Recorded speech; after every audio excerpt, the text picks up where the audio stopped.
नमस्कार दोस्तों, हमारी कहानियों के इस संसार वॉइस ऑफ सोल में आप सभी का स्वागत है। आज मैं अपने इस नए YouTube चैनल के माध्यम से अपनी स्वरचित कथा तीर्थ यात्रा आपके समक्ष लेकर आई हूँ। आशा है कि ऐसे आप सभी का प्रेम प्राप्त होगा। तीर्थ यात्रा। अरे तू क्या जाएगी तीर्थ यात्रा पर? तीर्थ यात्रा पर तो मैं जाऊंगी। देख छोटी, हमारे तुम्हारे पति तो इतना भर ही कमाते हैं जितने में हमारी दाल रोटी चल जाए। ऊपर से तू ठहरी एक बेटी की माँ, उसकी शादी ब्याह, 1000 तरह के खर्चे। तू तो अभी से ही उन पर ध्यान दे। हाँ, मेरी बात अलग है, क्योंकि मेरे तो दो बेटे हैं। वह बड़े होकर पैसे कमाएंगे और मुझे देश दुनिया तीर्थ धाम सब करवाएंगे। कसिया को उसकी जेठानी ने समझाते हुए कहा। कसिया ने भी मन में सोचा, जी जी ठीक ही कहती है। पास ही खेल रही उसकी 9 साल की बेटी राधिका, जिसे सब प्यार से रधिया कहते थे, ध्यान से माँ और ताई जी की बातें सुन रही थी। वह पहले भी माँ और ताई जी के बीच इस तरह की बातें कई बार सुन चुकी थी। खैर, समय गुजरता गया।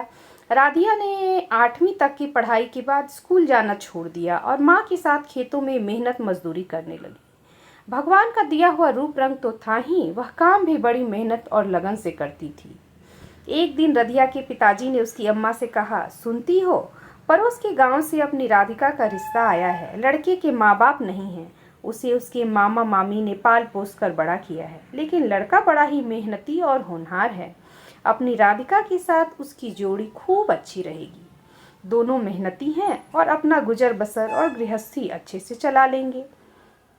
रधिया की माँ कसिया ने भी हामी भर दी, लेकिन रधिया ने एक अनोखी शर्त रख दी।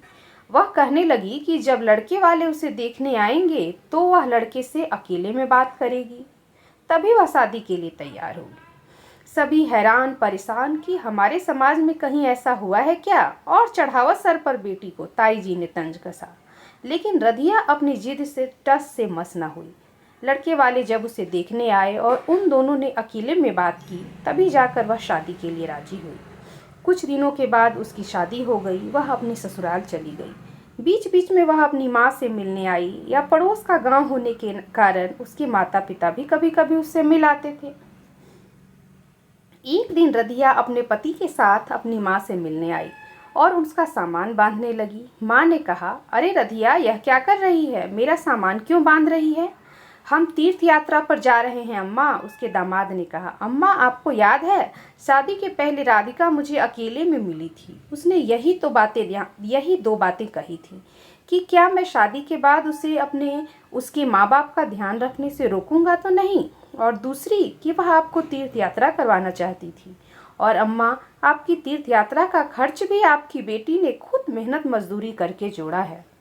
रधिया की माँ आंखों में आंसू भरकर अपनी बेटी को प्यार से निहार रही थी, और वहीं सामने आंगन में बैठी उसकी ताई जी अवाक होकर अपने बेटों की ओर, जो बहुओं के साथ अपनी अपनी गृहस्थी में मगन थे। धन्यवाद।